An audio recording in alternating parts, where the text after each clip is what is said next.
A classic hobby is gaining popularity during the pandemic. Birdwatching. Coming from our resident seagull. my spirit animal. This is touching my heart.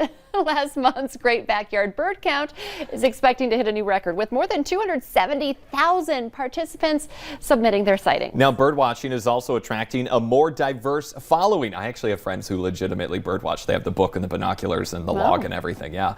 Nancy Chen shows us how interest is now soaring to new heights.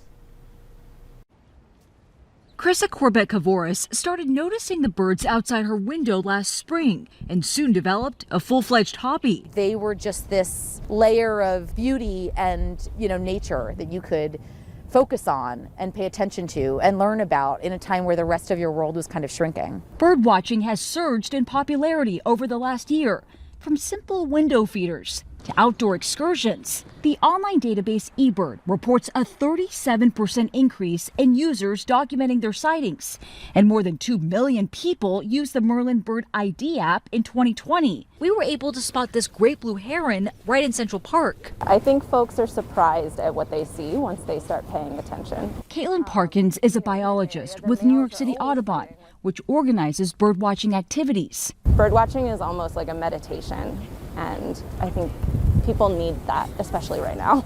Part of the appeal is being able to birdwatch anywhere and in all seasons, as well as connect with others while staying socially distant. Social media has helped the hobby take flight and attract younger birdwatchers. I think we've gotten a lot more of a diverse audience in birding. Birding has been historically skewed older and historically skewed white.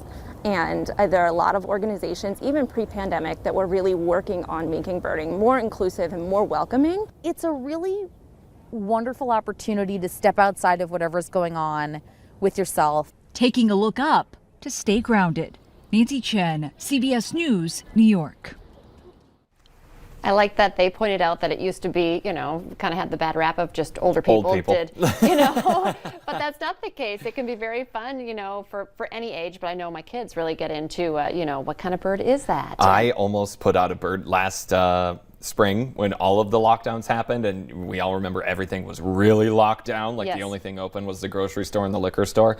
I was almost going to put a bird feeder outside of my big picture window just so I had like something to watch. You know what I mean? Like, and to start something, but I haven't done that. I might. But might still, yeah. Yeah, I love birds. I think they're really pretty. It's kind of like my thing. I have like in my kitchen, I have bird plates.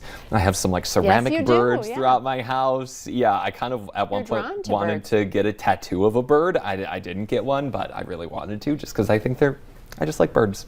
And I know, too, just from the little bit of research, and my parents do some bird watching, different seed attracts different birds, too. So, like, if you think, well, I never have anything that's pretty out my window, well, you're not feeding them the right things. You can draw certain birds. And we talked about the bald eagle is not my spirit animal, but we do have a lot of bald eagles around here, especially in Minnesota. So, back, I'm from Perham, back around there, especially once I feel like you head towards Brainerd or just go down Highway 10 a little bit, you really start to see all the time. So much more. But speaking of bird seed, it's funny. I feel like my family's kind of also into birds. My brother bags bird seed, and it's kind of cute. He calls it Chubby Bird Seed. And the logo is this fat bird with a hat on, and I love it. It's great. So I might actually get a bird feeder and get some of his Chubby Bird Seed. That's a mouthful. That's a tongue twister. It really is, but it's cute.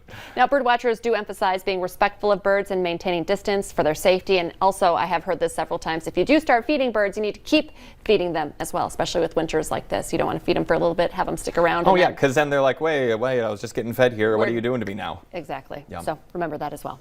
All right. Well, coming up here on The Valley today, we are going to have a tour of a post-acute medical center, and it's the newest rehab hospital in town. Stick around to see what it looks like.